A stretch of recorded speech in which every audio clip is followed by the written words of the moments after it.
banyu masan gunane kanggo nyambung sateruse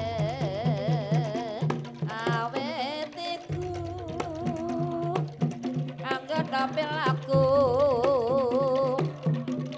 prayoga dicakelan ditata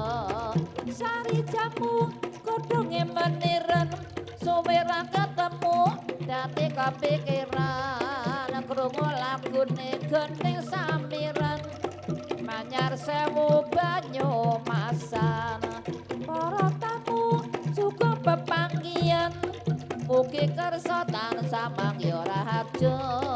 angrawi gelaring pahargian tuhut paling bebrayan gunane kanggo nyambung sateruse awet iki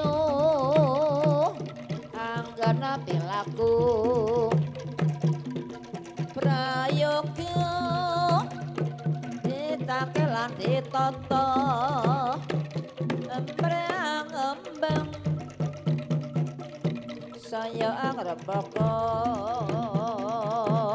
samiran manyat sewu banyu masan